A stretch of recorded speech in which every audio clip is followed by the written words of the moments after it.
Good morning, everyone. We are starting our discussion.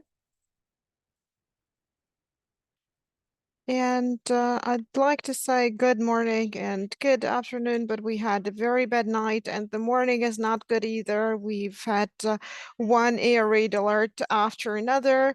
But despite all these problems caused by our northern neighbor, we continue working, we keep moving ahead, and our today's event and the whole project is about moving forward, about improvement and development. We can see improvements in terms of European integration. We see a lot of good things about Ukraine's accession to the European Union and European integration.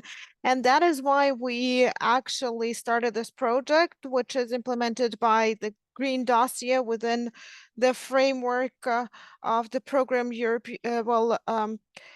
European Revival of Ukraine, supported by the Renaissance Foundation. And I would like to give the floor to Olha Gashuk, who is the representative of the International Renaissance Foundation. Good morning. I'm very happy that the topics are important and we have a very good company here. And I would like to explain why it's important for us to support initiatives like this one, because the International Renaissance Foundations have been supporting the civil society initiatives for a long time, especially the initiatives which are aimed at Ukrainian integration into the European Union. And we've been previously involved into the matters of the European Green Deal because we understand that these are the things we should strive for. We are a civilist country, and despite the difficult conditions we are in today, we speak a lot about everything that is green, but we don't even always understand the scale of the impact of the armed hostilities on our environment. Nevertheless, we have to do everything we can to integrate into the European space. And here we can speak about the access to various programs. It's very important to communicate with our European partners and even with our neighboring countries. We are trying to develop some joint initiatives.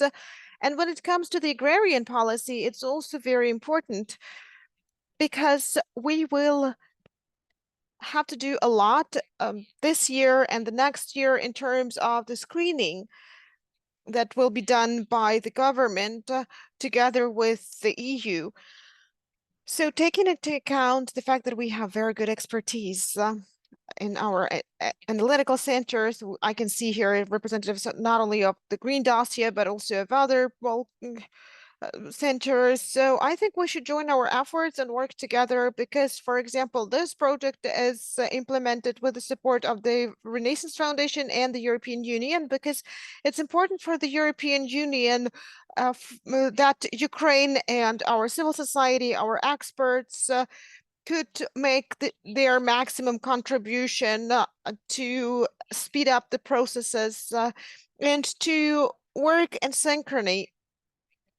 We are talking here about the integration of the markets, but also when it comes to uh, the green and inclusive agrarian policy, there's a lot of work ahead of us and we have to do it. Well, we can speak about by the deadline by 2027, 2030, but in fact, we have to start right now. We can't delay it until someday, and we have to cooperate with various partners, with the government, with our peers, the analytical centers in the EU countries. So I think that today's event is a good step to discuss these matters and to find some interesting ideas. Thank you. Thank you, Olha. And I would like to mention that this project has been implemented since February, and we have already done some things throughout the times that has passed. And you can see the results on our website. In the library, we have posted the materials about the agrarian policy, about the requirements, and together with our partners from the Resource and Analytical Center, Society and Environment, we have developed a compass for their website. These are various reference materials on the Green Deal in the Common Agrarian Policy of the European Union. We are not going to discuss this today because today we have a different topic to discuss, but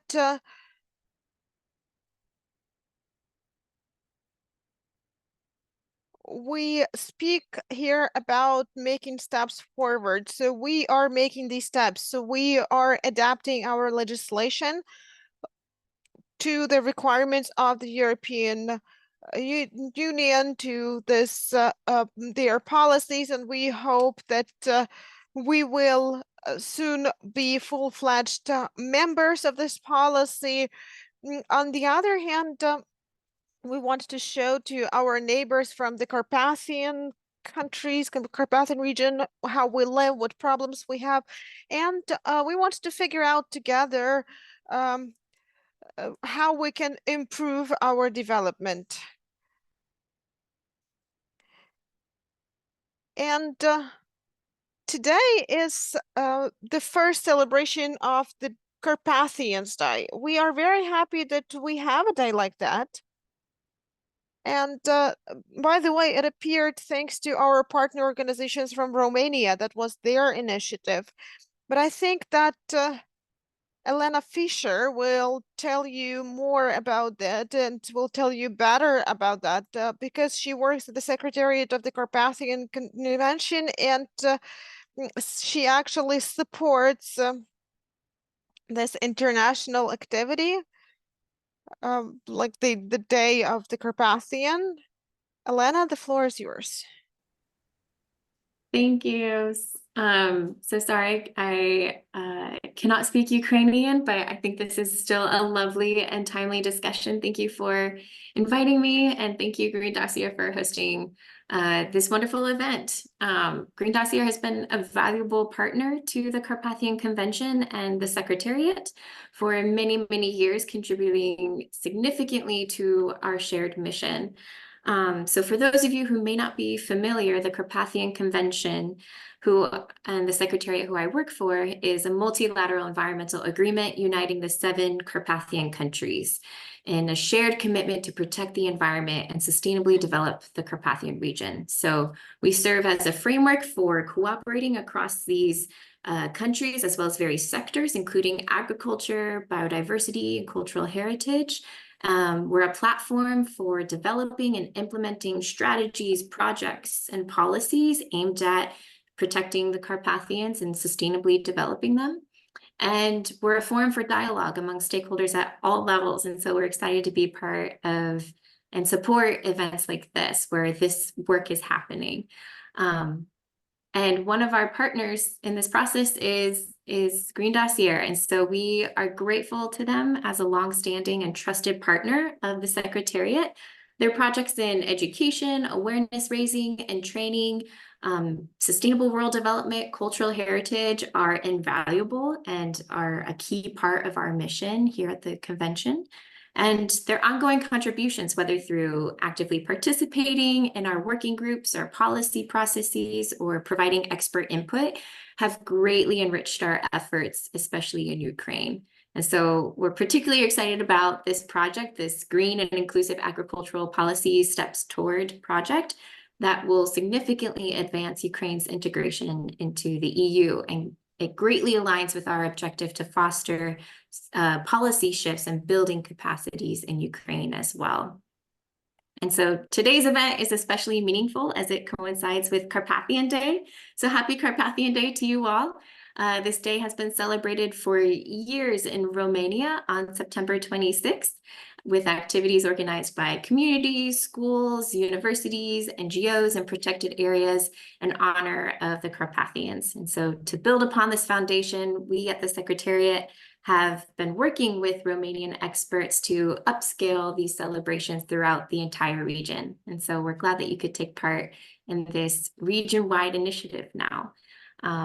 This year marks the first official launch of Carpathian Day under the Carpathian Convention framework, and we're thrilled that you embrace this opportunity to highlight the rich heritage of Carpathian farmers through today's program. So thank you for your dedication and partnership, Green Dossier, and we look forward to the discussions ahead. Thank you, Elena. We are very happy to see you. And we wish all our partners and friends from all Carpathian countries to celebrate the Carpathian Day well. We would like to thank the Secretariat of the Carpathian Convention for continuous support of our activity. And today's Carpathian Day is dedicated to our identity, and on the website of Carpathian Convention you can see the the sentence that identity is in the traditions. So this is the combination of our traditions and our future development, and it can be clearly traced and felt in the city of Rachiv, in the Museum of Hutul Brenza, because we have here the combination of traditions and this pathway towards the future. This summer we had a tour. We invited our neighbors, our friends from Carpathian countries to a kind of a tour around Carpathians, and we visited that museum as well. And I think that those who were on that trip, and I think we have some of those people here at our meeting today, I think they remember that museum. So I would like to give the floor now to Olha Shkuro, who is the founder and also the guardian of this museum. Thank you. Hello, everyone. My name is Olha, and I am a member of the All Ukrainian Guide Association, and I would like to thank the organizers of this meeting for the invitation and for giving me the opportunity to speak. I am very pleased that today we celebrate the Carpathian Day, and I think that next year we will celebrate it in Rachiv at larger scale, because until recently, we celebrated the Danube Day in the Transcarpathia. We had many various interesting events dedicated to that, and now we will also have this Carpathian Day.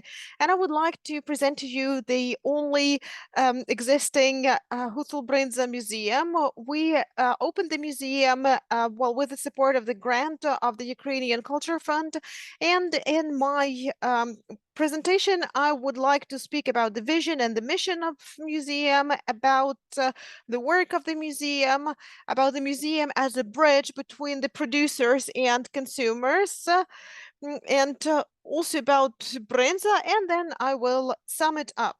So first, the vision. This is the dream we are striving for, and our vision is the world where the traditions of Brenza production are combined with the present, inspiring the next generations to honor Hutul culture.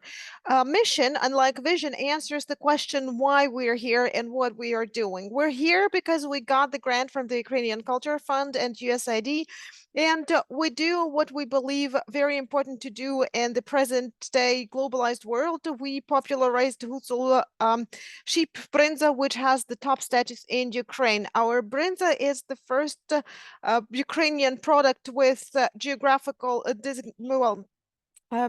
designated origin sign, and this is the information we should share with people. We've been visited by people from around Ukraine, as well as 22 representatives of other countries. And actually, there's a special map where people can indicate where they come from. Our excursions is the combination of modernity and history. Actually, at first I mentioned everything about all the details about technology, about bronzer making and how it has been improved.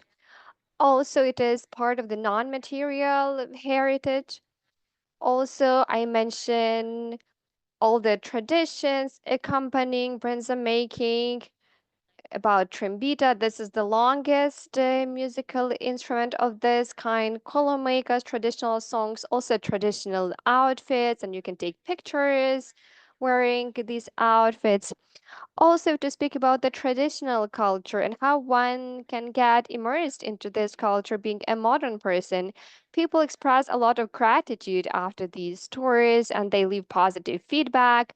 At the end of these tours, you can get a surprise from a tour guide. You can win a prize after answering 10 questions about bronzer making, and you can also receive this present if you know all the answers. You can get some bronzer. If to speak about us, we use virtual goggles. We use video materials. We popularize our museum on the internet. We are present on Facebook, Instagram, YouTube, Google Maps. This is where you can find us. Another interesting part is actually having special excursions, because this is just part of the tradition. But then you can also go to mountain meadows to see sheep. You can use transport for that. You can walk there. And also, there is another project that I started this year. This is spending a night in the mountain meadow. So you spend the entire day there and night. You can see everything, the cheese production process. Also, you can stay overnight to feel the magic of the Carpathians, and actually, even to meet Mavka herself. This is a very romantic adventure and a very emotional one. It is really important in these days when you really need to have some time for yourself, when you can go to the Carpathians and get some second wind.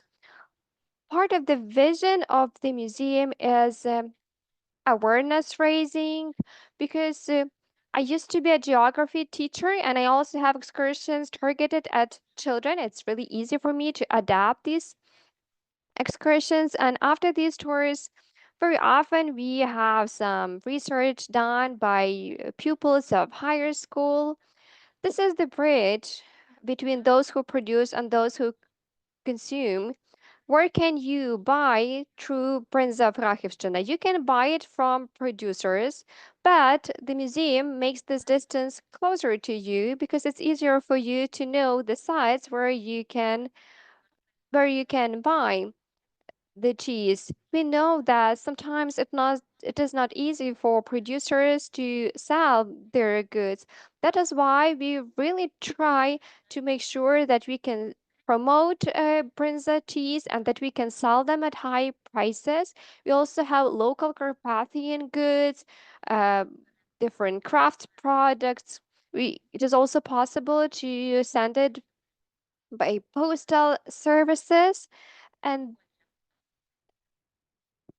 FAO visited us before the war, and since 2023, we can participate in trainings, we can submit projects. Our producers, they also win in grant programs in 2024. Two owners received tractors.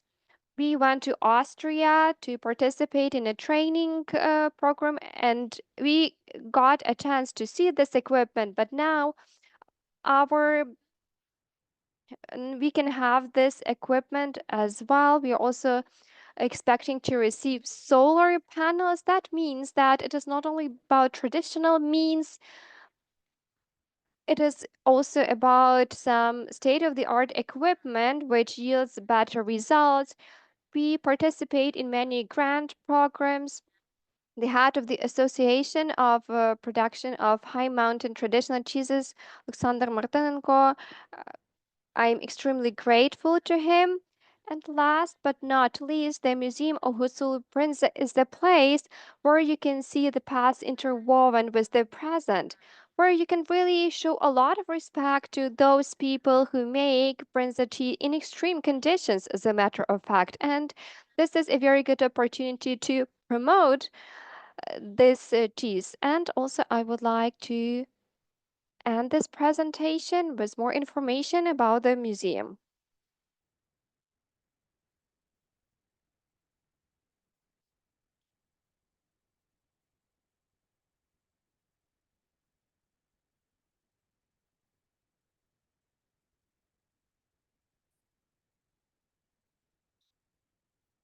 So the Museum of Hutsulu Brinza, this is ethno-tourist center, which was created to support cultural heritage of Ukraine of traditional uh, high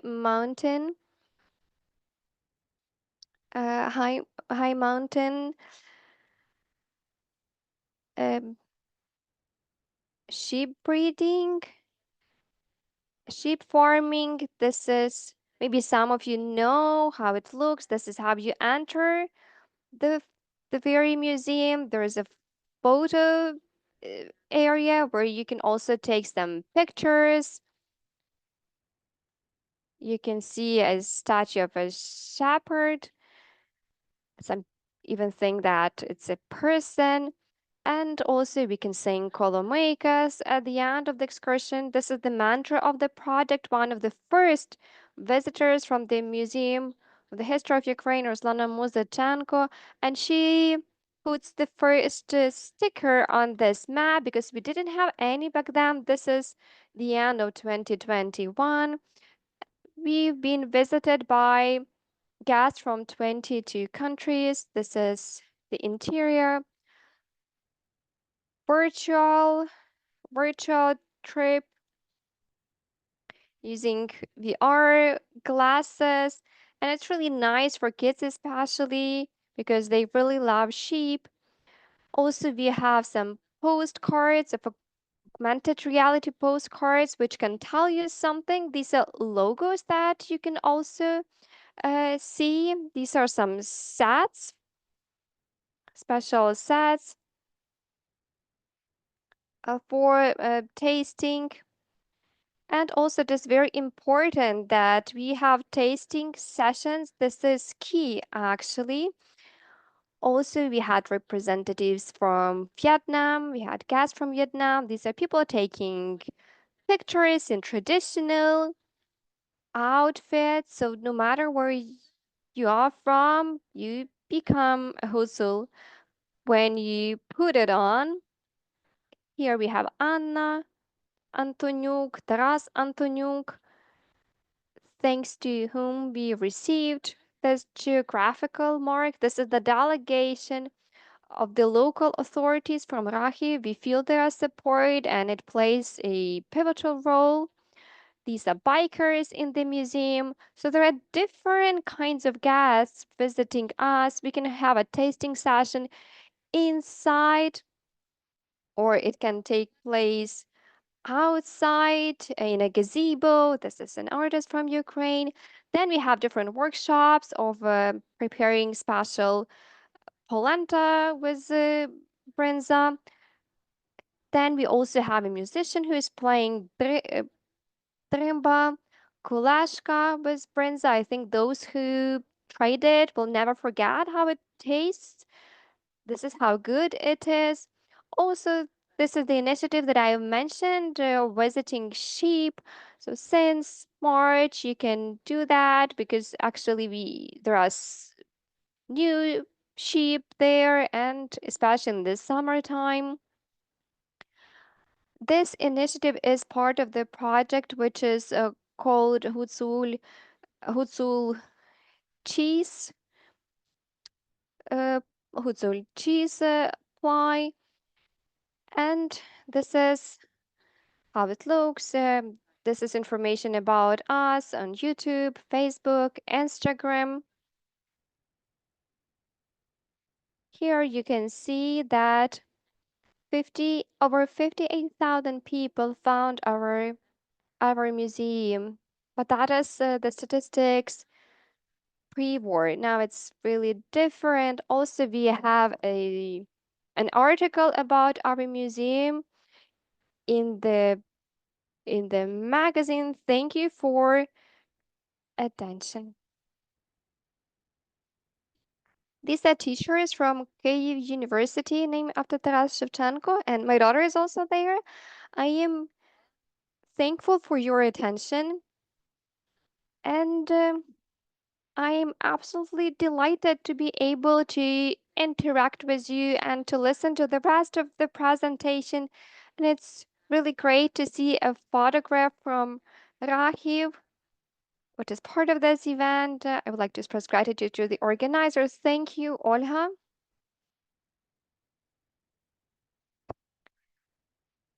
You speak of traditional agriculture and traditions of living in the Carpathian region. Today is the day of the Carpathians. That is why the topic of pastoralism, we will introduce this term into our glossary because, well, pastoralism is really important. This is the way of life. This is about the culture of mountain meadows and many other things because the very term pastoralism stems from pasture, which basically means shepherd. And this is part of the terminology of many mountainous countries, but somehow with us, it is not used widely. However, we will introduce it. It's really important for us to do that. The Carpathian pastoralism today really tries to enter the list of non-material heritage of UNESCO. This is Carpathian pastoralism over the entire Carpathian region. However, in different countries, there are different solutions provided because in Ukraine, for instance, we have pastoralism of it is part of the Ukrainian list. However, should we speak of the World Heritage List, we are moving in the same direction, all Carpathian countries. And now I would like to have another presentation by Martina Slamova, who is a teacher at the Technical University in the city of Zvolen in Slovakia. She represents the Department of Ecological Awareness and Sustainable Development of UNESCO. She is directly responsible for the UNESCO World Heritage topics and also promotion of Carpathian pastoralism to make sure that it enters the list of the World Heritage. We have agreed with Martina that she will have her presentation and she would be really happy to be present here online, but she's on the road at the moment. She's in Slovakia, she's traveling somewhere. That's why she couldn't make it. And if there are any questions, well, she will not be able to take them. However, we have a recording. From this recording, we will understand more about the subject matter. If there are any questions you have, we can use our chat box. I think that there will be some time for us for a Q&A session. And we will also forward the questions to Martina if you have any, and she promised to take these questions and to provide answers. Yeah, so we are going to show the presentation right now. Hello, my name is Martina Slamova. I am a UNESCO shareholder. I'm also a university teacher at the Technical University in Zvolen in Slovakia. I would like to say thank you to Tamara Malkova, who invited me, and also friends, colleagues from Poland, Romania, in Slovakia to the Carpathia to nice field trip. During July, we visited one very nice part of Ukraine, and we met very nice people and hardworking farmers, as I appreciate a lot of their work. I would like to introduce you this presentation about Erasmus in Slovakia. What stands behind this Erasmus Plus project transfer. During 2.5 years, we collected many things, many information about transhumans, and we did in international context of Germany, Greece, Spain, France, Norway, Slovakia, and also Italy, Hungary, and Belgium, that were partners country, and these are languages. These countries are languages to which we translated educational material. Educational material for transhumance practitioners was the most important output of this project. It's published on the website. You can visit this transformerasmus.eu. And training material or all educational material was produced in 3 phases, in 3 results. The first one is a reference book. It's theoretical part of the educational material. Summary report that summarizes information on transhumans from different countries of European Union. Each country has national report. We produce glossary on transhumans and fact sheets with some additional information on pastoral landscape, Italian shepherds, large carnivores, and sheep wool. The second result was about case studies. We collected 21 from 8 different countries of Europe. And you can see map. And in relation to landscape protection, maybe I can introduce you to this one. Is the first one. It's about biofarm. It's located in the Slovak Karst National Park and Biosphere Reserve. It's on the Hungarian-Slovak border in the UNESCO heritage area. It's the area of Ecteleg and Slovak Karst cave system. And this area, we selected this case study because it's a nice example of cooperation between a staff of the national park and a farmer. They used to discuss, they used to cooperate, they used to consult management of Natura 2000 biotopes. You can see gold on pictures. On picture that which graze these Natura 2000 biotopes, and the cooperation is very intensive, nice, and also they used to promote on web pages, Facebook, and you know, case studies. They have same structure. We ask the same questions in different countries, and it's nice comparison of different kind of transhumans, different approaches, opinions of farmers from different point of views. The third result is about training resources. We produced 4 training modules. These training modules connect or linked together content of summary reports, national reports, case studies, and also another knowledge that we compiled, and we produced these training modules. And important part is self-evaluation questionnaire, but also self-reflection questions that may help a farmer to move forward, to be successful in his or her business. A nice module is how to manage transhumance activities, about economy. It's about how to do economy and to have positive income. That is very important, I think, for all farmers, not only transhumans. And also fourth is focusing on marketing. Marketing is also very important.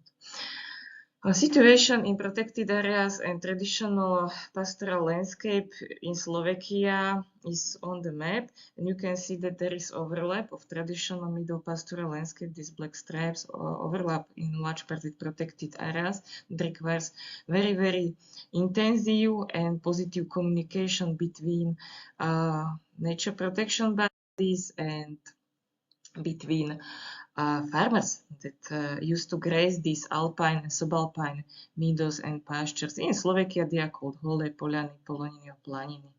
You can see that in the past, these landscape, mountain pastures, it was much more open landscape than currently it's overgrown with shrubs and trees. But I think similar trend is also in the Carpathian and other countries in Europe is the same.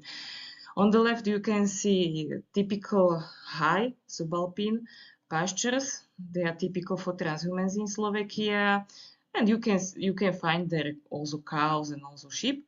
And the second one on the right is lower situated pastoral landscape and traditional pastoral landscape that is located. This one is located in the Slovak Karst National Park, and specifically it is spread on plateaus, karst plateaus, called in Slovakia planiny. We name it planiny. Architecture is similar, is wooden, similar in Carpathia, in Slovakia, in Poland, in Czechia.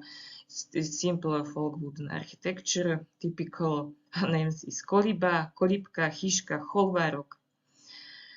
And mountain shepherding in Slovakia was predominantly related with milk production. Historically, we had two systems, individual and collective. Currently, I can say that collective prevailed after communism reforms. Until Velvet Revolution, this collective farming prevailed, but currently we can see renewal, revitalization also of individual family shepherding. It also appears in Slovakia. You can see on picture which kind of animals are bred: sheep, goats, and cows. About values, they are increasing in public, in Slovak society. People used to focus on culinary specialties like oštiepok, parenica, brinza, žinčica, typical sheep products. And these typical sheep products has some sign of product of quality that is called golden sheep or golden goat. You can see symbols at the bottom of the slide. We have a museum, as we visited, museum in Rakiu. There is also similar museum in Detva, Podpolianske museum that has musical instruments, has some folk instruments, some dishes, some clothing that was used in humans. And what do we plan in the future? How currently we are moving from Erasmus Plus, because we finished this project in May 2024. We are moving to subscription to the UNESCO Intangible Heritage. We would like to subscribe transhumans, but Slovak language, transhumans in Slovak language, it is foreign word. We are not familiar with this word. In Slovakia, is a better term is salašnictvo, like in Poland, it is bačovanie in Polish language. And also Polish colleagues, they were our inspiration that we would like firstly to inscribe to the national representative list of intangible cultural heritage. We did it. And currently we are working on subscription to World Heritage. And in this occasion, we also organized, it was 1 week ago, a workshop that was specifically focused on promotion of work of farmers. It was done in the Slovak Karst National Park because they are a very nice example of cooperation between farmers and the national park body and their staff. And we tried to do publicity of this event. And we also did many workshops with farmers that we published in this journal, Protected Areas of Slovakia. You can find web link on this slide. And as I told about marketing and publicity, we tried to do big publicity of this event. From the last week, you can see many web links from networks, press release, and so on. And our aim is to go to the inscription on an extended basis and to subscribe transhumans to the representative list of the intangible cultural heritage of humanity. Currently, today, this is also the reason why I am not at your workshop personally, and I did this recorded presentation. And we would like to subscribe transhumans, the seasonal drawing of livestock for Slovakia. to this list. We would like to extend it in Slovakia, in transhumans in Slovakia. Just you can see deadline is coming. Deadline will be March 2025. I think that it is very close, and we will see if we will be able to manage it. Thank you for your attention. If you have some questions or you would like to communicate something, there is my institutional email address, and here is the department, UNESCO chair, our department, UNESCO. Okay, UNESCO, you can see also this web link. It works also in English. You can change language on our website. Thank you. Bye. Maybe we will see somewhere at some event.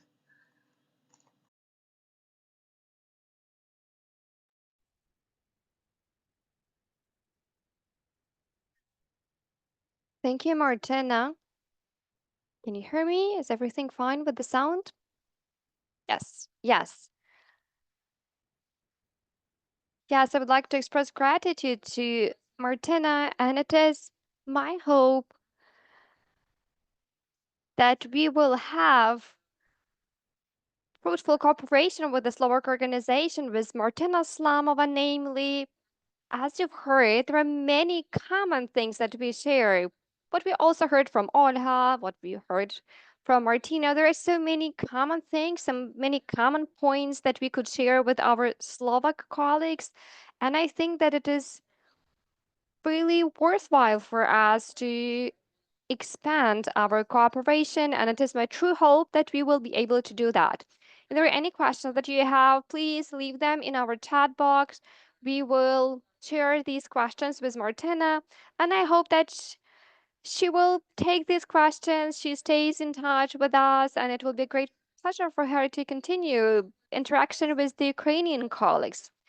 But the next one on the agenda is a very specific example of revival of the Hutsal breed of horses in the Carpathian region of Ukraine.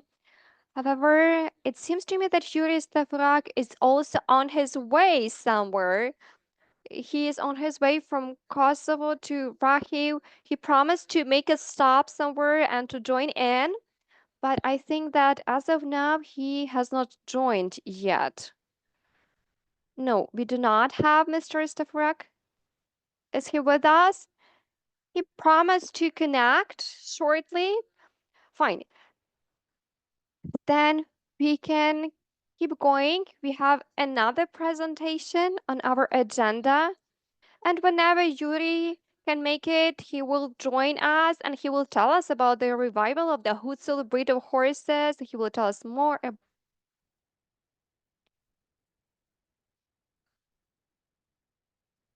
He's going to tell us how they work on revival of the Hutsal breed of horses.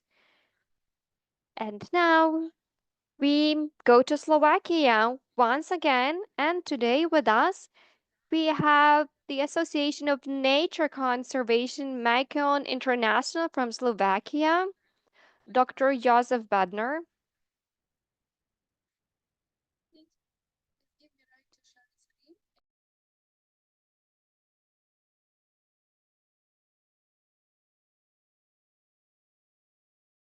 There were some technical issues that you experienced, but it seems to me that you have already resolved them.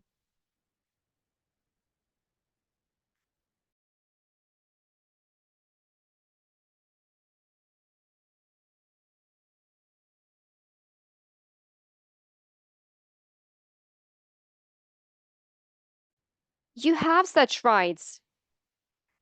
This feature is enabled for you.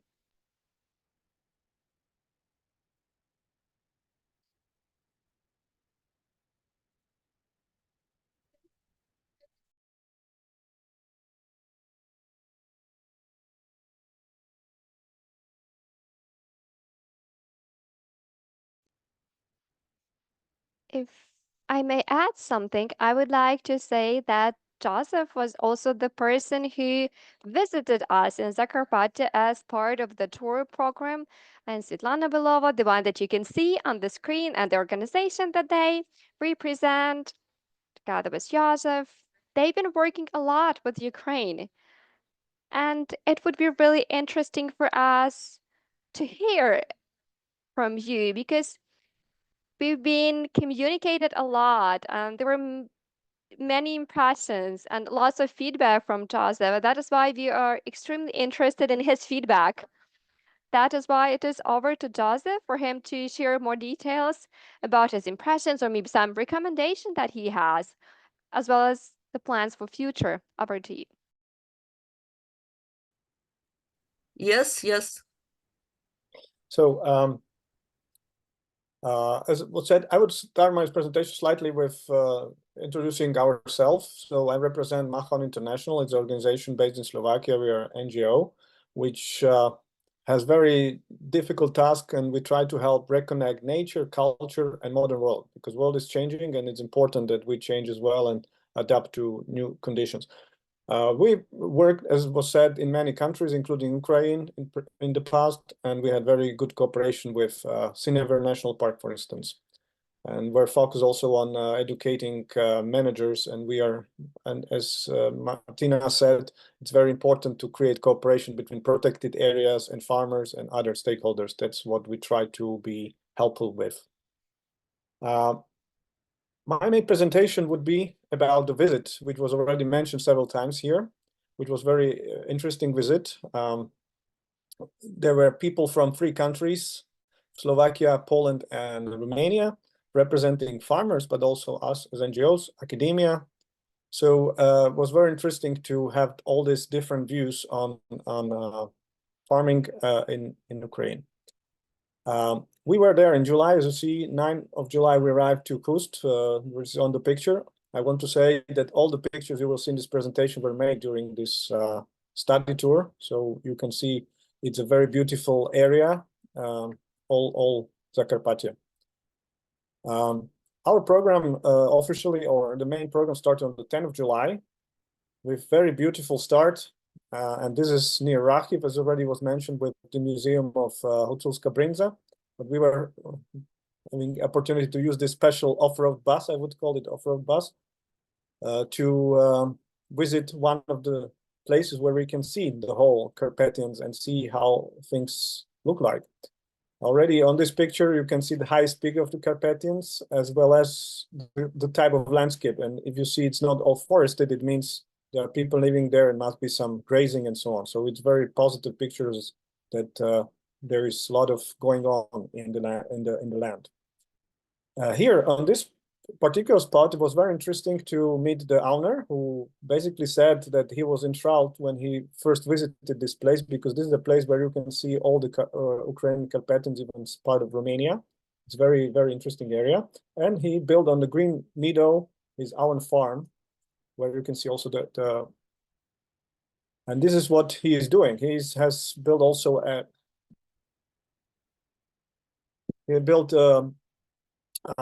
cheese production factory and making a lot of local products. He has also bees, and also building a new restaurant where will all this beautiful view available for all the visitors.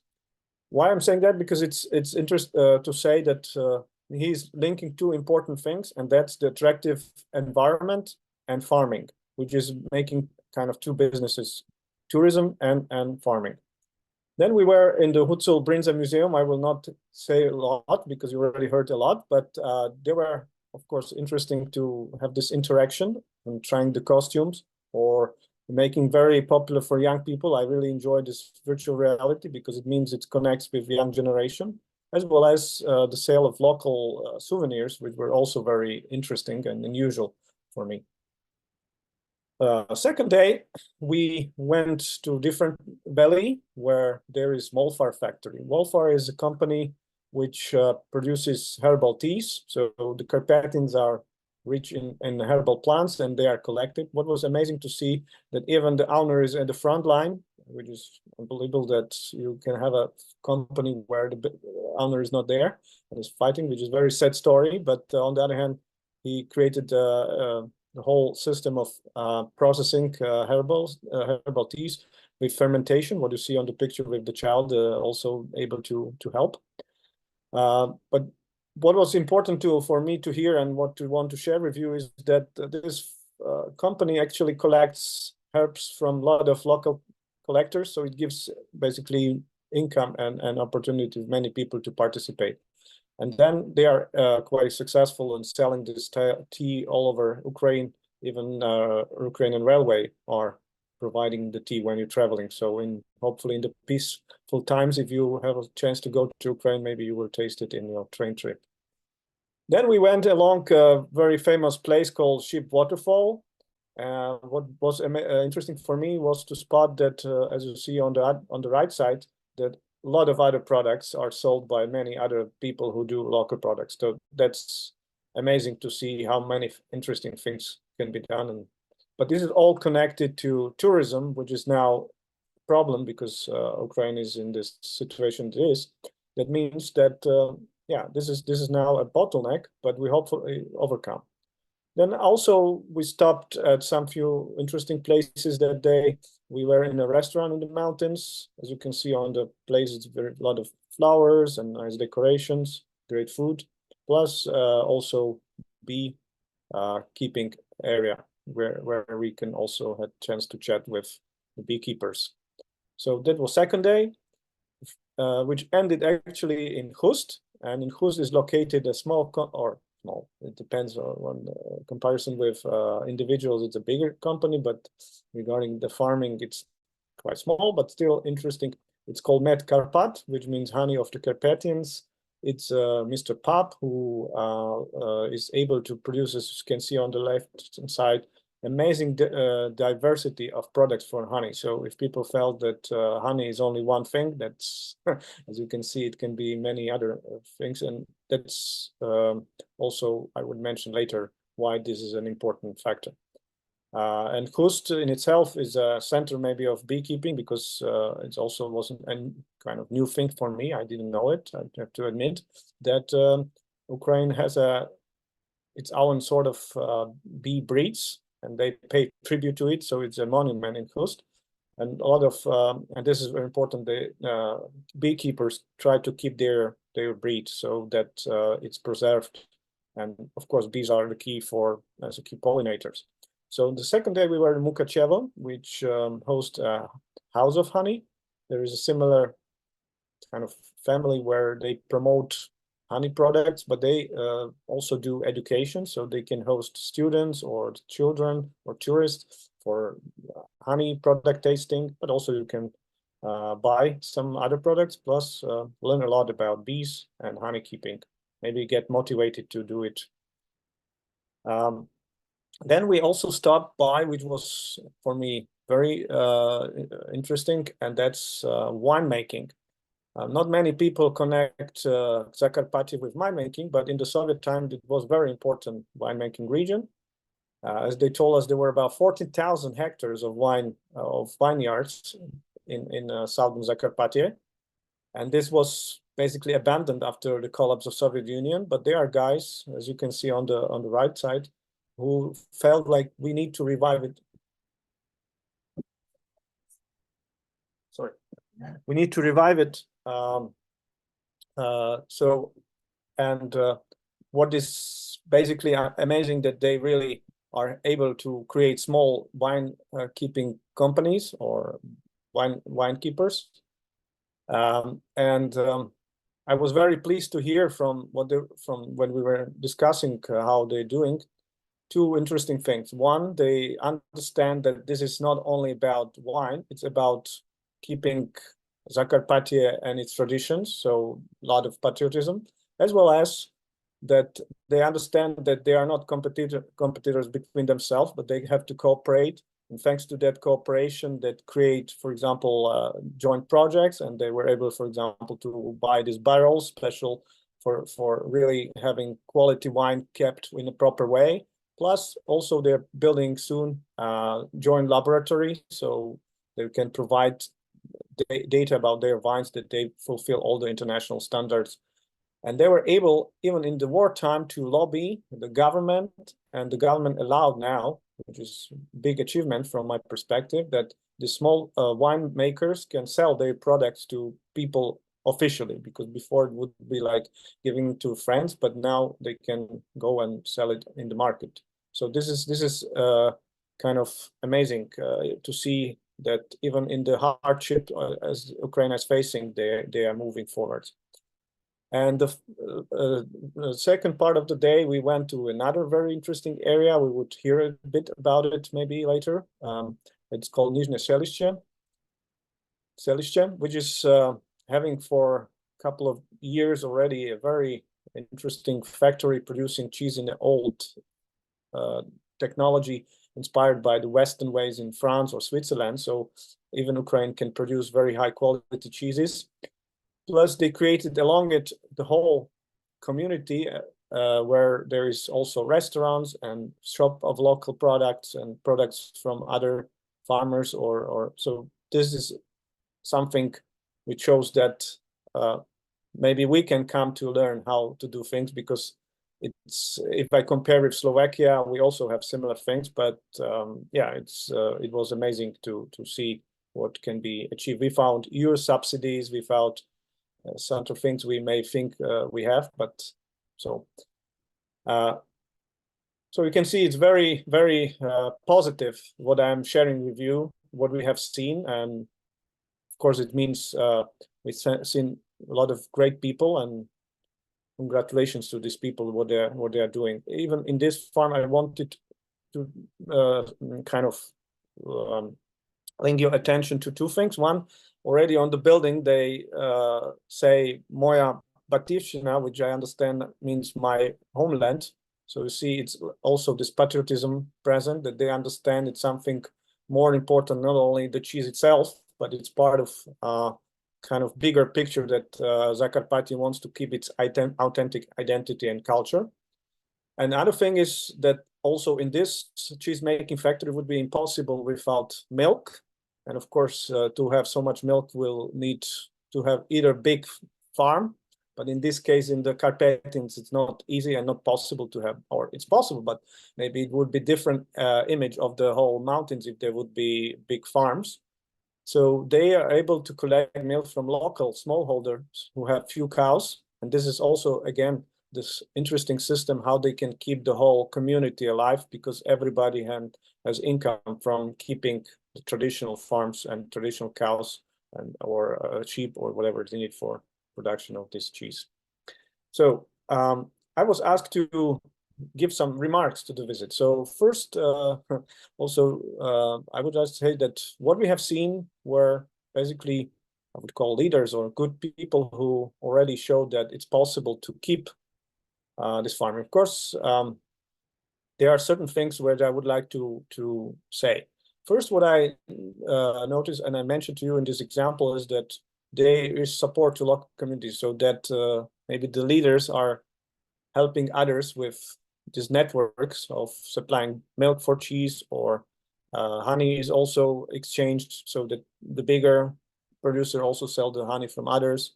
Or we saw the in the Molfar that people collect herbs for making tea, which is then kind of properly sold. Because we live in the modern world, and that's important to see that all this example I also noticed, they all basically are in line with modern marketing, which means they are on internet, they have information, even videos, or simply it's all as it should be, because at the moment people are pampered with possibilities what they can choose to buy. Plus, it's important to say they also, most of these people are aware of importance of diversification.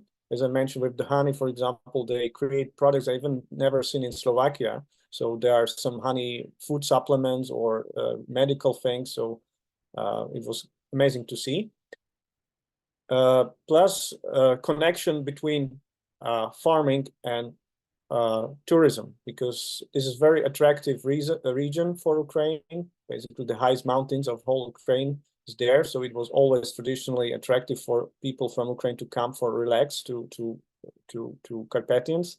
So I hope it will recover soon, that we will have this possible, because these people deserve it, and that will help to preserve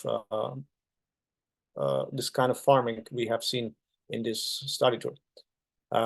Again, promoting patriotism, local values. It's great to see that they are aware of also of environmental, culture, heritage. So most of these people are really willing to keep that traditions.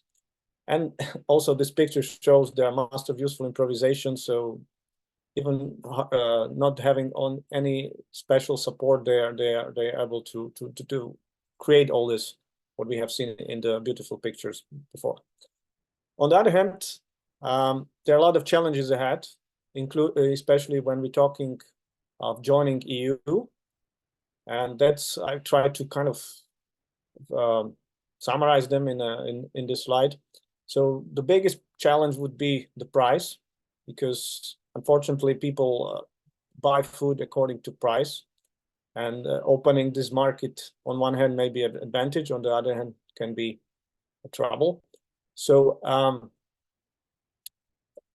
the other thing is regulation. That means they will be required to comply with the EU regulation, which is basically the reason for that is that there is an open market. That means everybody can sell anywhere within the EU. That means that the customer has to be also protected, and that means labeling.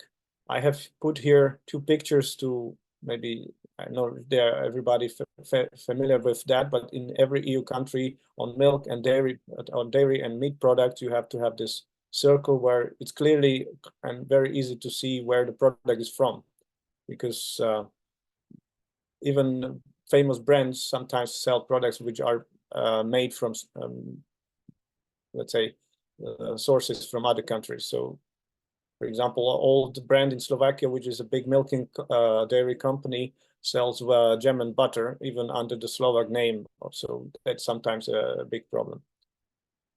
I would say the biggest challenge which we face in all Carpathians, but actually the whole globally, is that with the modern situation that children are in, I mean, with all this technology, and also the fact that a lot of things can be made by machines, and of course it's great that because of the hygiene of many other things, it's good to have all these modern things, but that means that it's a problem to find proper workforce. Especially young people are not very interested to continue. So in many places, it's a problem to find shepherds, to find people who will milk the animals or share the sheep or whatever. So, and opening the market means that everybody has the choice to go to work anywhere else. So a lot of people move to work where is higher salary. So that's already a problem. So in the early 2000s, it was, for example, very big move of people from Eastern Europe to Western Europe for working farms. But at the moment, there is also opportunities and other jobs even in Poland or Slovakia. So this is not going as they also have problem to find people. And of course, with the opening market, it will attract maybe a lot of young Ukrainians to go to Western Europe, and that would be a challenge. But on the other hand, and this is why we are also here as Machaon, we had a project called Creative Mountains, where we try to, through this modern means like internet, social networks, to show young people that actually sometimes this all modernity maybe is good, but on the other hand, they are losing something, and that's what they're losing is their home, their culture, and maybe they should come back. And that's what we have seen as a good example in the study tour, to keep it and promote that this is another lifestyle, but which is valuable as any other lifestyle, and which should be preserved. Continuing my challenges, I said government support. This is, I said, indirect, indirect, saying it because it will be also very important how Ukraine will negotiate its conditions, but also how it will understand what is its role, because every country has its own government, which can help farmers a lot, and there are big differences. Even EU makes the same conditions for everyone. For instance, recently on a conference, we found out that there is special support, which is also important for maybe or will be very relevant in conditions of Ukraine, and that's the support of farmers like sheep grazing to protect them from attack from wild animals like wolves and bears, possibly lynx. In Czech Republic and Poland, the government uses EU money to support electric fences and dogs, which are subsidized. But in Slovakia and Hungary, this is not the case. So the farmers have to have extra cost for this, but they are not compensated. And then there's a problem with competition that they cannot keep the prices. Also, government can very much influence, and the whole farming will also depend on the taxation. For example, at the moment in Slovakia, there is big scandal or a big problem that government is going to increase the taxes, VAT, which means that the food will increase and a lot of things for farmers will become more problematic to buy because it will be more expensive. So that would be a big problem. Also, indirect help is, of course, when the government supports, for example, campaigns of promoting regions as tourist destinations so that people come to Zakarpattia, or the government can build good roads, which also will improve a situation for farming and so on. And of course, the internal impact, Ukraine is now very, very, very much aware what can be the war, but also we still may face diseases with, especially with animals, but also bees can be affected. We are also facing a lot of climate change, which will be also influencing a lot of things. So yeah, there's a lot of challenges, but I think, and that's where I want to conclude, that what we have seen and those people we have met are good people who have already understood that they have to be adaptable. They are, and they have a lot of enthusiasm and a lot of strength. So I keep fingers crossed for them that we see what we have seen in this study tour many, many years into the future. So, and that if, and hopefully they join European Union, that they will adapt and use the benefits what that can bring, and that it will not erase farming in the Zakarpattia region. Thank you very much for your attention. This is our Macha.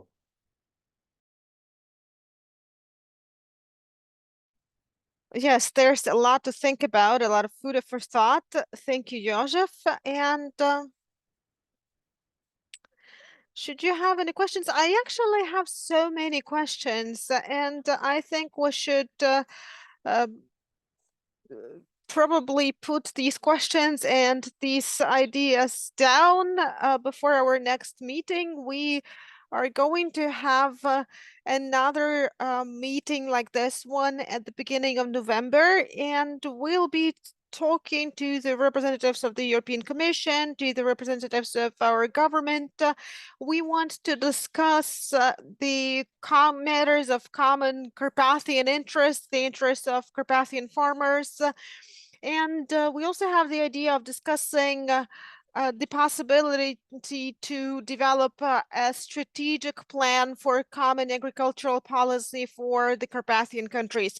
I'm not sure how possible this is, but this is what we want to try to do, and we will discuss this possibility. It looks like we have a lot in common with the farmers from Slovakia, and our farmers may have more in common with them than with farmers from the south or east of Ukraine. And these common problems and common interests should be dealt with together. And I think that we should move forward together. Thank you, Jozef, once again. Should there be any questions, please write them in the chat, or you can also raise your hand. And Yuri Steforak didn't manage to join us because he's somewhere in the mountains, but instead of him, we have his deputy, Maria Basiliuk, who is now in the Husultsulshina National Park, and she can tell us a couple of words about the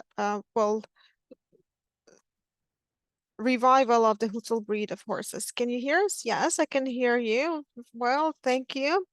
Hello, dear colleagues, dear participants of this event. I am happy to join you here. I have to apologize on behalf of Yuri. Unfortunately, that huge amount of work he's been doing for more than 20 years to revive the Hutzul breed of horses is something I will not be able to describe in detail because this is a significant part of his life, but I will do my best.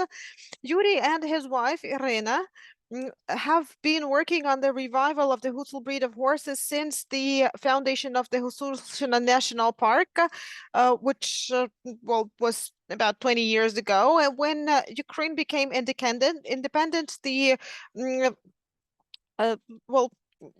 colossus were liquidated, and we had fewer horses because of the financial problems, because of the physical problems, and so on. People were looking for other ways to subsist and survive, and preservation of the horse breed was not a priority for them. But someone had to do that because there's no Hutzul without a horse, and we know from the legends about that despite our region is called Hutzulshina, the Hutzul land, but in fact, the name came from the horse. So the horse was first called Hutzul, and then people riding these horses were called Hutzuls as well.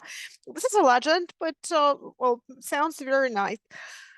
In 2002-2004, Yuri implemented several projects aimed at preservation of the Hutzul revival of the Hutzul horse breed, and return of these horses to the Ukrainian Carpathian. And within the framework of these two projects, they cooperated with the Polish side and with the Romanian side, the regions where the Hutzul breed of horses was represented and preserved. Why was it preserved? Because Hutzul horses, Hutzul breed is for mountainous regions. You know, when we have some excursions, people usually ask, what's the difference? It's not that high and has short legs because for easier movement up the mountains, and as far as we know, during the Second World War, and generally horses were used in times of war, so they were even more used during the wars than in agriculture. And I know that Ukrainian guerrillas used the Hutzul breed horses because they can move in the mountains easily and can deliver various munitions and other necessary things. In those times, horses had passports just like people. That's an interesting fact. That was during the Second World War. And they indicated the age of the horse, the sex of the horse, and also whether the horse can be mobilized or not. And we even had this joke that a horse cannot be mobilized only in two cases. The first case is when it's too old, and the second one is when he was taking care of the mare. Well, I'm sorry for, maybe this is not an appropriate horse joke at this moment, but there are many tales connected with the Hutzul horses. Now we have 10 horses of this breed. And I should say that Yuri takes great care of preserving them. We understand that horses of this breed should be used, and of course, now good use for them is recreational use. And in the park, we are creating a center of Hutzul horses. It's called Hutzuluk. What do we have right now? The horses are being trained, they are tended to, and except the center of the Hutzul horse, we also had two projects with Poland. Within the framework of one of them, we actually worked with children with various physical disabilities. They feel this energy of Hutzul horses, and they like it a lot. I can say that for me, this was the first experience of working with children with disabilities. I mean, well, closely, and they trust the animals so much. They get so relaxed. Well, our specialists managed to show them that horses are safe and good, and it lasted for about 2 weeks. And mothers of these children said that they saw very good dynamics, and we didn't even know that there is such a huge need. We managed to work with almost 400 children. Of course, not everyone well was actively participating in the project, but they all wanted to get involved, and we have seen some positive developments and progress in these children. So that's something that we should continue doing. And also, there's another thing which I probably should not announce yet, but we have our defenders. We're not a rehabilitation center. They undergo rehabilitation in the rehabilitation centers, but they come to us for some emotional relaxation because when you ride a horse, it's very relaxing. We can understand that veterans may have various traumas, physical injuries, and so on. And when they come back from war, they need to reintegrate into civilian society. But it's not that quick and easy because they have a lot of fresh wounds and fresh memories. And they, well, do not trust people much because of their experiences, but they trust the animals, and the horses are very good at helping them relax emotionally. And the center of the Huzel horse has its own brand book. We have a souvenir product line, and we will also have a museum of the Huzel horse, and it would be very good, well, to have a track where we could have some, well, classes and well, writing classes or something like that. But otherwise, we would like to invite you to come to Hutsulshina National Park to get acquainted with Yuri and also to ride a Hutsul horse. Thank you for your attention. Thank you, Maria. And I think that our colleagues from the Carpathian countries will decide to come not only to the Transcarpathian, but also to well, the Carpathian region, and we will work with Hutsulshina Park as well. Yes, thank you. As you know, you can well, you can cross the border on foot. We should also be able to cross the border on a horse. Yes, and now we proceed to Nizhny Selizhche in Transcarpathia, and I hope that we have Oras del Sol here with us. Yes, yes, I'm here. So, Jozef told us about Nizhny Selizhche, about what he liked there and he didn't like there, but he actually said that he liked everything, and there's a lot to learn from you. Orest is a farmer, and he also is a defender of the Carpathian Mountains, protector of the Carpathian Mountains. So I would like to ask you to tell us about how you managed to combine protection of the environment and farming. Thank you for inviting me. I'm a specific farmer. I was born in Paris and I'm a Frenchman, but I've been living in Transcarpathia for 20 years. I'm also an eco-activist. And I'm not always satisfied with what the government does, so I say we need to protest. In 2016, 2017, we started the protest. We created a group called Free Svidovets, which includes various NGOs, including Green Dossier and many other organizations. There are more than 30 of them, which are fighting against the idea of building a new resort in Svidovets. this is an idea inspired by Bukovel in Ivano-Frankivsk Oblast. In Bukovel, they have 6,000 beds right now, and in Transcarpathia, they can want to do something big as well, and that's when we started the protest. So we were looking for a journalist who would be ready to talk about that.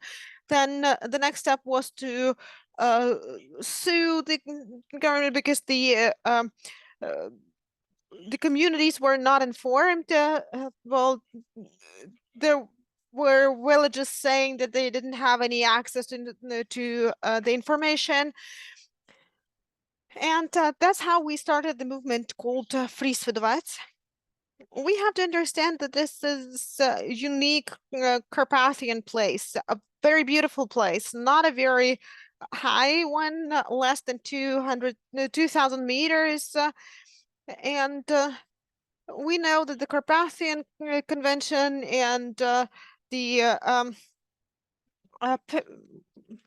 well, generally Paris Treaty and many other environmental documents prevent from and do not allow having resorts at such height, and well, the level of waters has dropped in European rivers as well, so we cannot construct it like that. So we have to think where we can build something, and we are not against a resort, but we are against using unique nature, which is which doesn't have any analogs in other places. We have to preserve it in Ukraine because well, it's the destruction of forests and other parts, so it has to remain for everyone, not just for a number of tourists with a lot of money. Well, some communities say that you are against development, you are against tourism, you want us to become a reservation.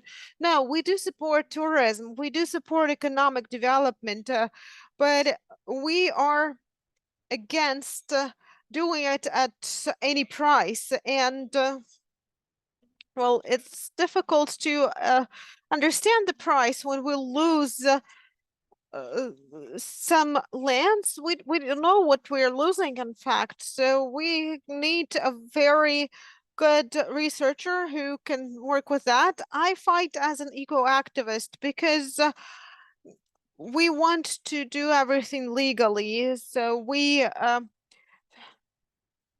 found out that an organization of Kolmowski, or now it's Palisa, who is the founder of Bukovel, and they actually don't share information. So they are trying to bribe local authorities who are corrupt. This is another reason why we are fighting. Because when we speak about Ukraine's European integration, when we speak about the development of the Carpathians, we have to take this into account. We have to take into account that not everybody plays fair. And these protests were important anyways. And then I should also mention that you shouldn't think that everything is great in Europe, and in France they also had great protest of farmers in the beginning of this year. So when we speak about the European integration, we have to take into account what kind of integration we want to have, what kind of Europe we want to have. I'm a European, I want to join Europe because of the democracy, because of the freedom of speech. This is like I can do in Ukraine, but we can see many people in Ukraine, like small farmers, for example, who are afraid of the authorities, afraid of other things. The situation is difficult. They're afraid of going to the field and working there. So I want to join Europe not to be afraid. I want also more support from NATO because it might help us protect ourselves better than the, well, agrarian reform. We have to understand the agricultural policy in Europe doesn't do much good right now. Some things have become ineffective in Europe, and we have to think and come up with a new agricultural policy which will take into account the climate changes, because in Europe they also don't know what the agriculture will look like in 30 years. And in our part of Europe, we also have to think about those things. Ukraine and Carpathians can be the most progressive there. We can be ahead of everything instead of supporting what is there right now. I don't think that all these subsidies provided right now, well, are good. First of all, when we speak about the joining of the accession to the European Union, there will be these subsidies which will be shaping the agricultural policy, but we have to think ahead what kind of agricultural policy we want to have. For example, I want to support small farmers. That's why we created the cheese production in Legisaliще, because we want to support the social life, this culture. And this is also good milk, because you have to understand that in Switzerland, milk is now not of that a good quality, because, well, how you make hay, these are the unique approaches, but this is a very complex and comprehensive matter, which cannot be solved in a meeting like this one. And I would also like to add that when it comes to agricultural policy, this is well, and I'm very pessimistic about that, although I've always been an optimist, because when you live in Ukraine you can only be an optimist, but now the situation with the war and well, some people who were involved into organic production in our oblast, they don't do it anymore. We can see problems that people don't go work in the field, and there are so many problems. In fact, how do we solve these problems? We have to speak about them and not just think that when we exceed the European Union, everything will change. Yes, when there is a problem, we have to find an idea how to get rid of these problems and not just turn away from them. Climate changes are the main problem. Water is a huge problem in our region. We have to think about water and also the social aspect as well. I don't want to see several people who own all the land around me. I live in a beautiful place, and I want that my neighbors live as good as I do. So I want to support and us to support small farmers. The agricultural policy which exists at the moment doesn't take this into account. We have to think how people can actually well, do something, start their business on these lands, because these lands are empty. But when we look at the cadastral data, we can see that this land is bought by people who are close to oligarchs. And we need to protest against that as well. I don't want to finish on a negative note. I would like to say that it is important to represent a peasant as well, a prestigious person. І Well, зато важливо писати книги, співати пісні про ці люди. Люди, які It's тут роблять important to прекрасно із sing тими songs. Карпаті, треба їх просто показати як красиву сторону. Це саме важливо для мене. Тобто не дивити на ті проблеми, як лише проблеми, а що тут є унікальна природа, біорізноманітно, ліси, які унікальні на Закарпаття, на Карпаті. І ми не говорили за ліси, але це теж важлива тема.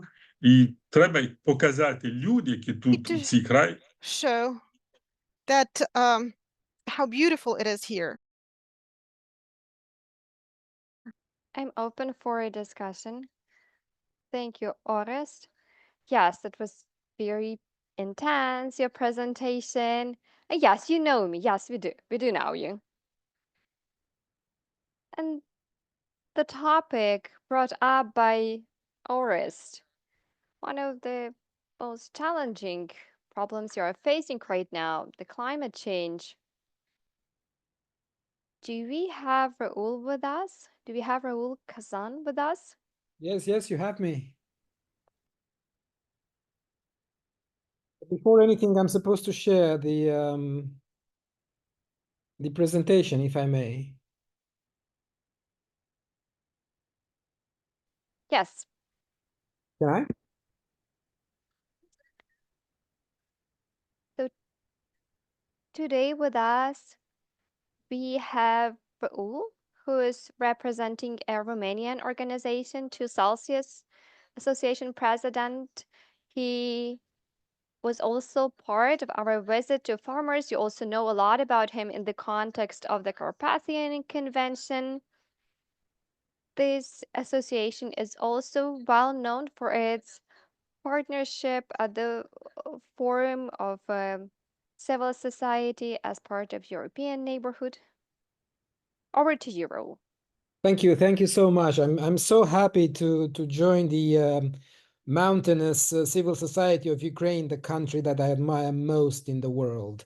I wanted to talk about European policies related to mountains, more or less, but I think it would have been extremely boring. That's why I wanted to, I decided to present a research project that we've done a couple of years back. And I wanted to share with you the importance, not in terms of the the importance of the Carpathians, not only in terms of, landscape or agriculture or whatever, but the importance in terms of climate, in terms of carbon sinks that the Carpathians actually have. And we called it Klima Carpathia Initiative, and it was done in part with Conservation Carpathia from Romania. And we called it also the conservation economy. Basically, what we want to do is a program by which we create an extended carbon sink in the primary forest of the Carpathians. And if possible, to extend it to the whole of Europe, to make green lungs of Europe.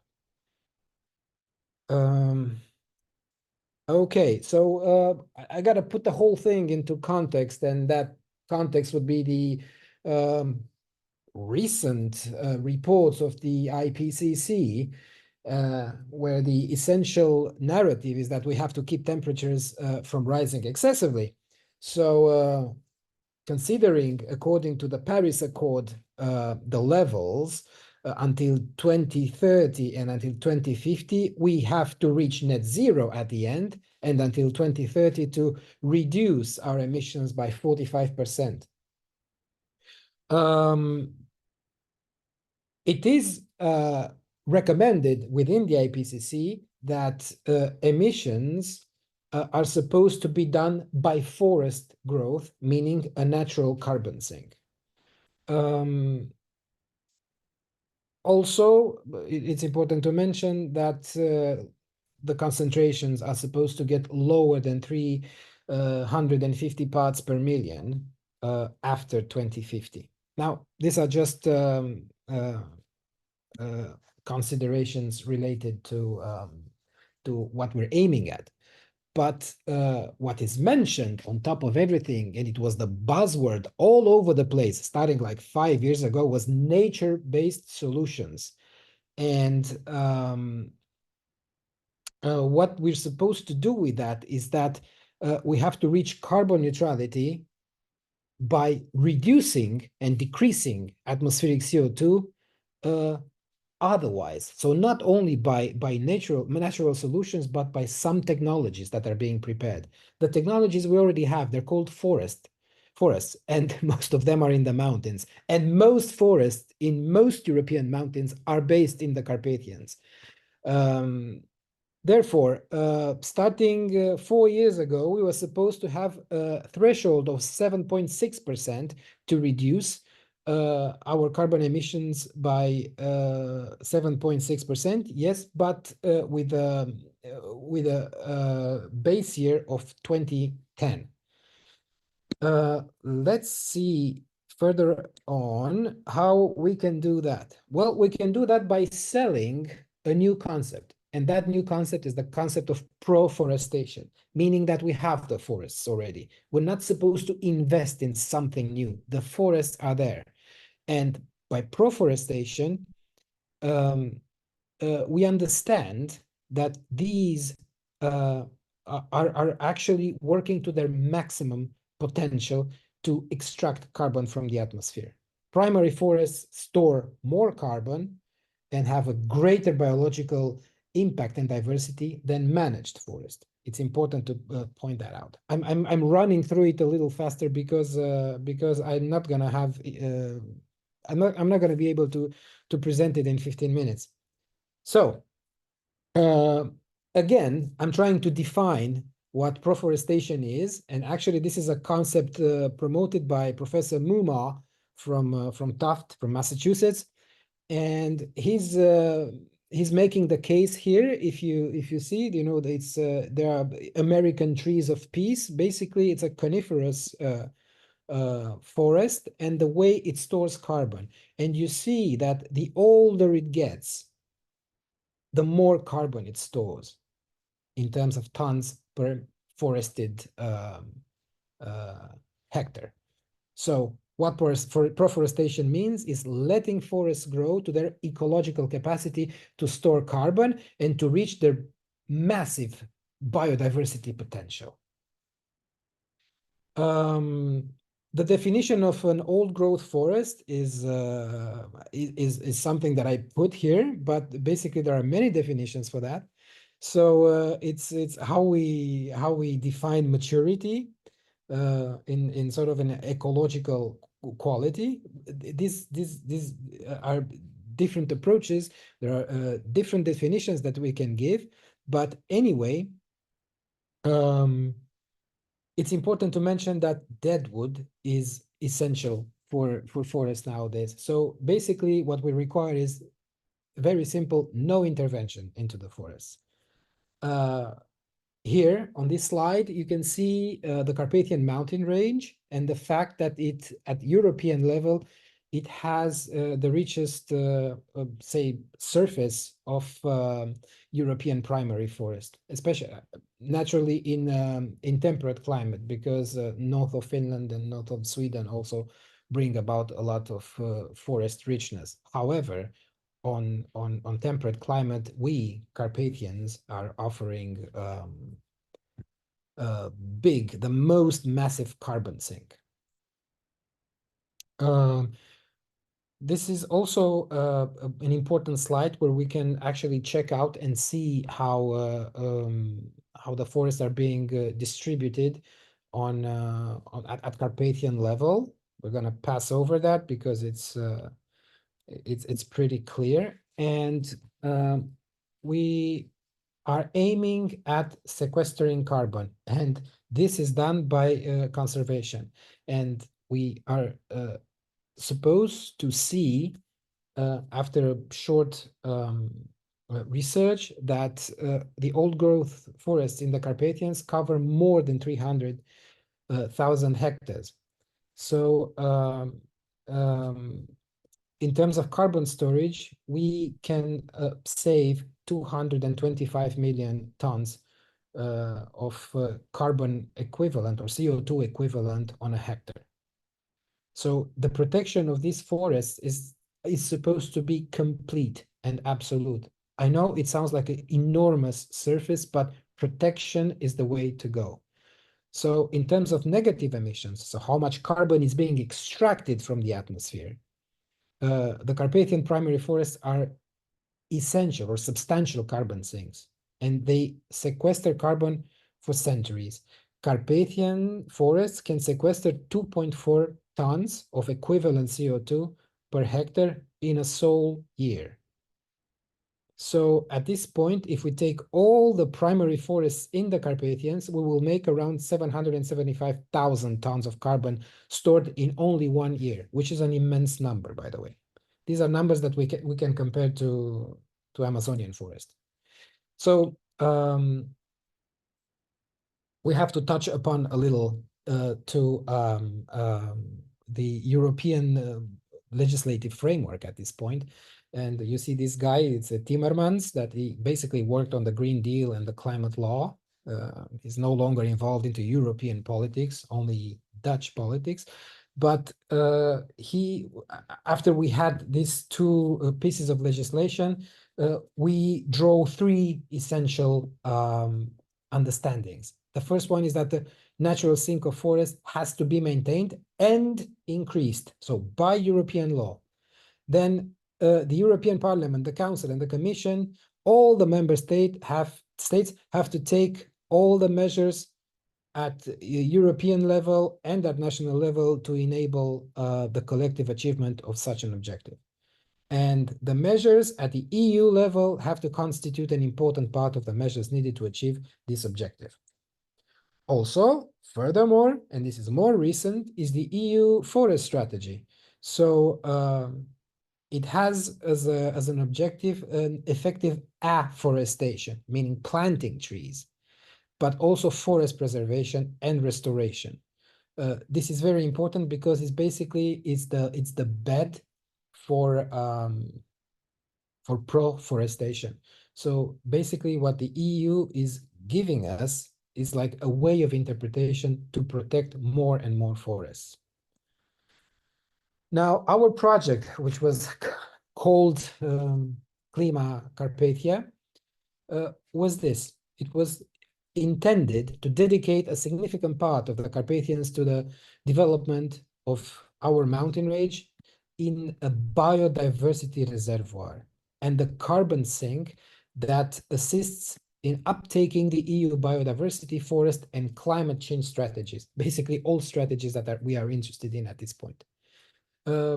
What we need in this program is basically financial incentives. This is what the EU does, but differently, maybe in a private-public partnership by which several million hectares of forest within the Carpathian range could be transformed into what I said in the very beginning, the green lung of Europe. Now, this would lead to the creation of a carbon sink and biodiversity fund. As you can hear me, is like carbon sink and biodiversity, they go together. It is the same concept, or there are two facets of the very same concept. So we are supposed to be making use of a private-public partnership under the leadership or the control of the European Union, and these funds will be generated to purchase forests where the appropriate and to compensate forest owners to put their properties under a permanent protection scheme for biodiversity conservation and carbon sequestration. This is very important, and the model would be the Tompkins Foundation and what they did in Patagonia and elsewhere in South America. This is something that actually works, and it works with the help of the state, it works with the help of a superstate, but also with the help of civil society on one hand and of private funds as well. This fund is supposed to be created with the aim of getting more over the next years, more meaning 10 million hectares under protection, 10 million hectares of forest. So the fund could be administered with inputs from the European Commission. It can be the Director General, such as Environment, Klima, also the Regional Development, or even Agricultural, the Agricultural Director General. It can be financed via, and this is really important, we could redesignate public funds such as agricultural subsidies, part of the CAP, rural or even regional development funds. Contributions from different private funders through payments for ecosystem services or voluntary carbon credits. This is something to be researched in the coming and very close future, because the possibilities here are big. Sometimes they're not the best, probably because there's a lot of greenwashing happening, but yeah, it should be taken into consideration. Also, and this is probably the most important, especially for our countries, for the Carpathian countries, is that the participation of forest agencies or national governments or mountain agencies, as we have in Romania, the agency for the mountains, is supposed to be mandatory. And also aiming at contributions from private foundations or philanthropists that have money and are willing to invest in such things. Basically, this is how the project went. I recommend you to see the conservation economy, the paper that we wrote about that, together with Conservation Carpathia, and I put it in the chat window over there. So if you have any questions related to this, I'm happy to answer you. Thank you so much.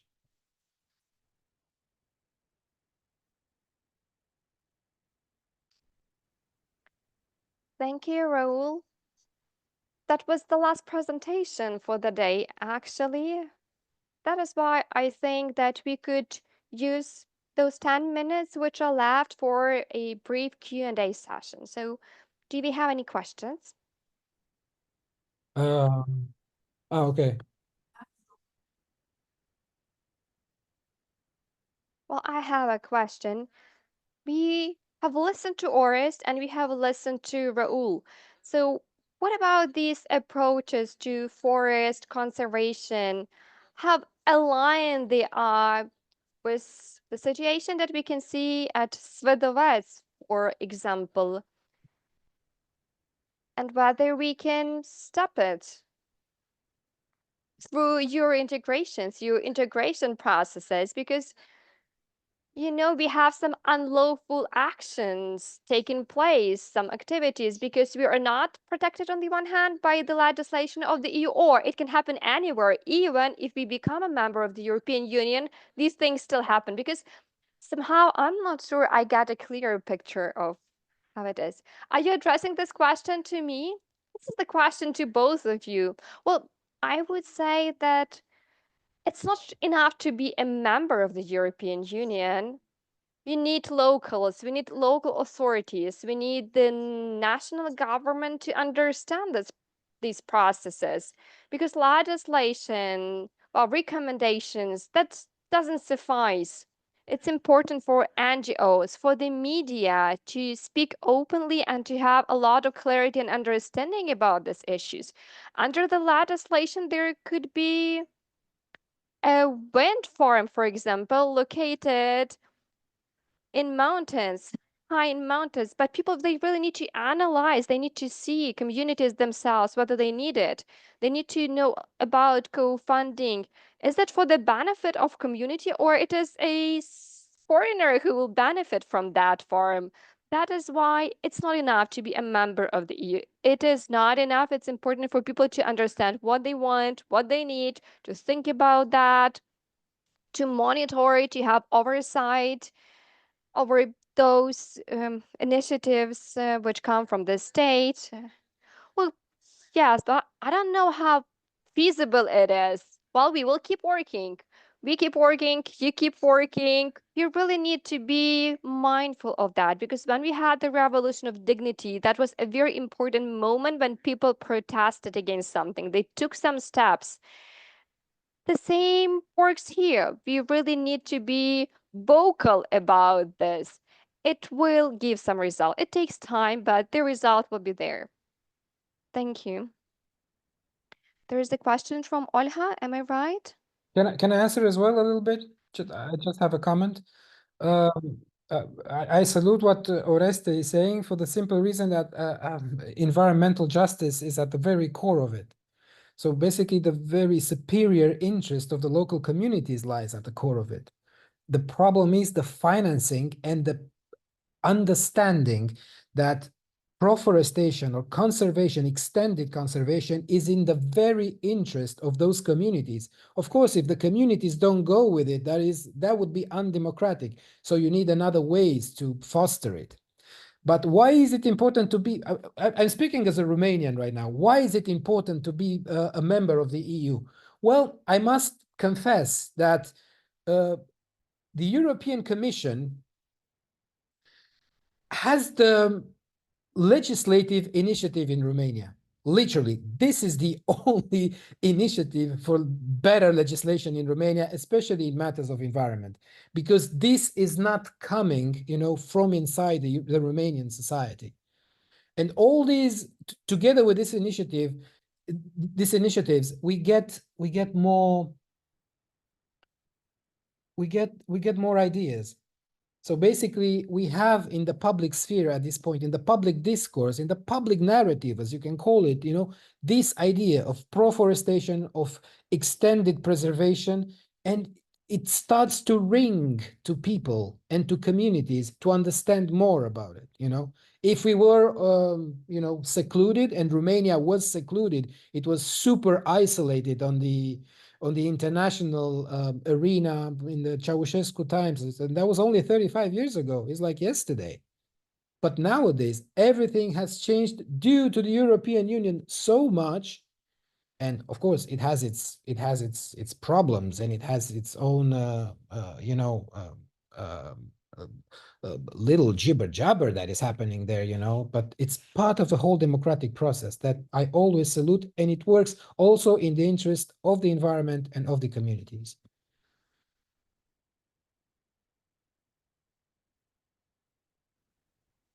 Thank you, Raul. Do you have any other questions?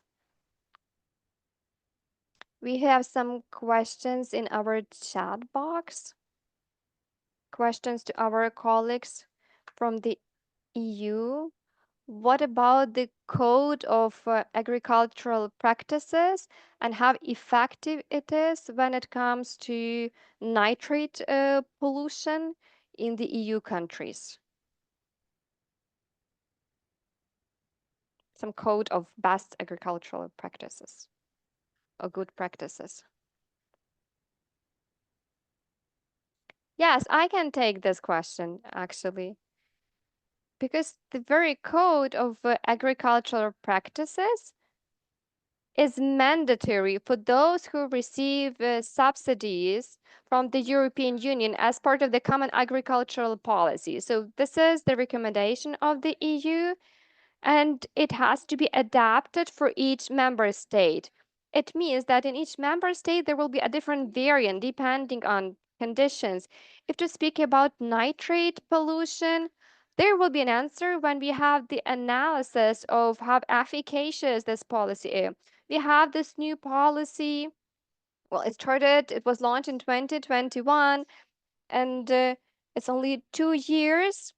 That is why all attempts of the European Union to improve the quality of the surface water and actually to lower the burden of nitrate pollution, which results from agricultural activities, they are partially successful because it is a very layered issue. Good agricultural environmental conditions, this code, 2 years is not enough to have a proper assessment of how effective it is.